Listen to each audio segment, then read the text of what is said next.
Of great interest and antiquity is Stenning, the little grey and red town which huddles under the hill 4 miles to Henfields southwest. Stenning has a street that nobody forgets, with houses that draw all eyes to them, and a church that takes the traveller's breath away.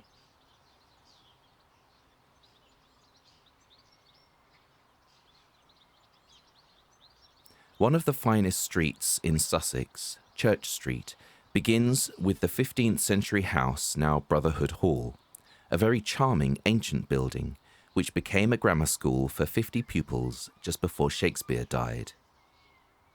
It is flanked by overhanging houses which, though less imposing, are often more quaint and ingratiating. Most of Stenning, indeed, is of the past, and the spirit of antiquity is visibly present in its streets. Lower down is a tiny cottage at which everybody looks, for it has a stone with an odd little story. Sir Harry Goff had a tenant here who would not pay his rent, hoping that if he evaded it long enough the house would be his. But Sir Harry was equal to him, and the stone he put on the house is still there, saying, "This is Sir Harry Goff's house."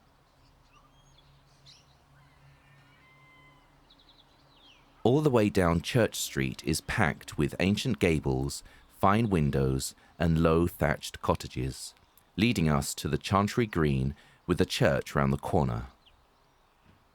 A few fields away lived King Alfred's father, Ethelwulf, and here he lay until they took his bones to Winchester.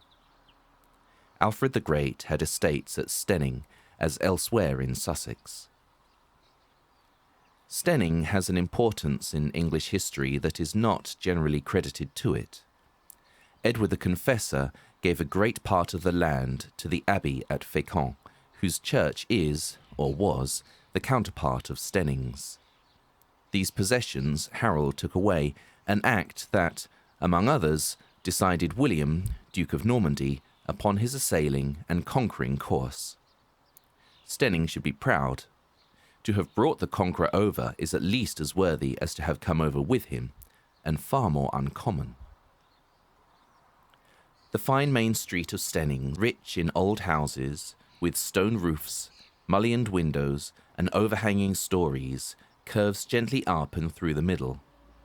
There is no formal centre, which is typical of Sussex. It begins from the west with a sharp bend.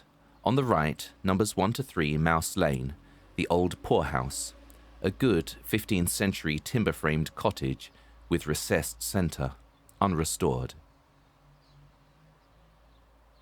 Next is the old market house, with a comfy tile-hung front and little clock turret, the exact mood of these cosy half-towns. This begins the centre of Stenning, which goes a little more formal with Georgian houses like the Chequer Inn, Lloyd's Bank, and Stone House, the old jail. The beginnings of Stenning are lost in the distance. Its church was founded, probably in the 8th century, by St. Cuthman, an early Christian whose adventures were more than usually quaint. Cuthman the shepherd boy was keeping watch over his father's sheep on the granite moors of his own corner of England, in Cornwall or in Devon. The cold air had made him ravenously hungry, but nowhere was a sign of anyone with whom he could leave his sheep while he went home to dinner. So he drew a circle in the heather and planted his staff in the ground. Then he commanded the sheep in the name of Jesus to keep inside the ring while he was away. When he returned, the story goes, his sheep were all obediently within the circle. Troubles came upon him. His father died, and Cuthman's poverty was so great that he was obliged to push his sick mother about in a wheeled box he made for her while he begged for food.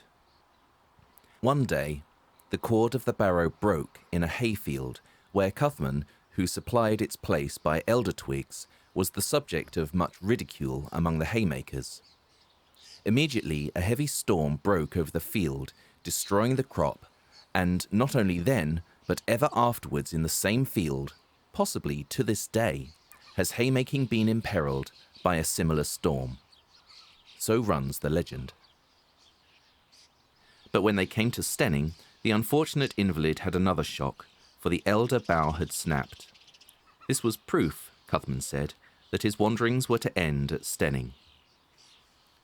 After making a hut as a shelter for his mother, he started, single-handed, to cut down trees and to build a church in token of his gratitude for God's help on their journey. He had nearly finished the building when one of the pillars bent under the weight of the roof. He was alarmed in case the church might collapse. Suddenly he saw a traveller standing at the door, gravely watching him in his perplexity. "O man of little faith," said the stranger, "to those who fear God nothing is impossible. Stretch forth thine hand, and we will straighten it." Immediately, says the old legend, the pillar stood upright. The stranger revealed himself to Cuthman, saying, "I am Jesus, to whom thou buildest this house," and vanished. A pavement of flags, bordered with shrubs and flowers, leads to the church, and charming is the approach to the sturdy tower patterned in flint and stone. In the gable of the doorway is a queer face of a man with a flat stone on top, looking like a hat. The church has been called a fragment of a Norman church, but what a fragment! Its mighty arch is one of the finest Norman structures on our English soil. On its capitals is spirited carving of lions with their tails joined together, terminating in scrolls of foliage, and there are figures of two men grasping the stems of trees. It has been said that there is no richer Norman work in England on this scale. A nave of 4 magnificent arches leads up to it. We suppose there are none finer in any English church. The round pillars have capitals richly carved, some with roses, some with sunflower petals, some like honeycombs, some with palm and fern fronds, all the work of master craftsmen and no two alike. The clerestory windows have tall and elegant columns. The south doorway is Norman and has an ancient door still swinging on its Norman hinges. It leads us into the nave down 6 steps.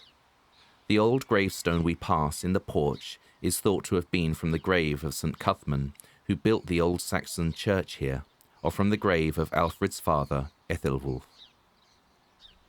The nave arcades and clerestories are richly confident and a gallery of Norman art.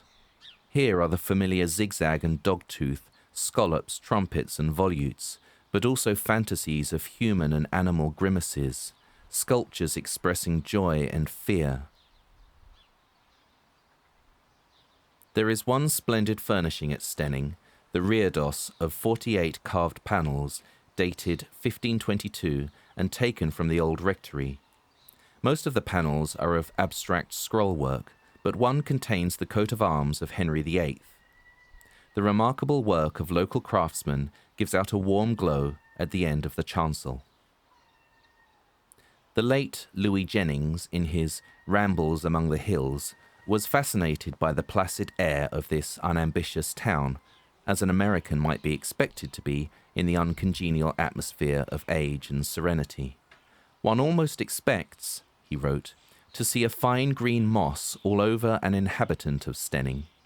One day as I passed through the town I saw a man painting a new sign over a shop, a proceeding that so aroused my curiosity that I stood for a minute or two to look on. The painter filled in one letter, gave a huge yawn, looked up and down 2 or 3 times as if he had lost something, and finally descended from his perch and disappeared. 5 weeks later I passed that way again, and it is a fact that the same man was at work on the same sign. Perhaps when the reader takes the walk I am about to recommend to his attention, a walk which comprises some of the finest scenery in Sussex, that sign will be finished, and the accomplished artist will have begun another. But I doubt it. There is plenty of time for everything in Stenning." I am told that Stenning was incensed when this criticism was printed. There was even talk of an action for libel, but it seems to me that whatever may have been intended, the words contain more of compliment than censure.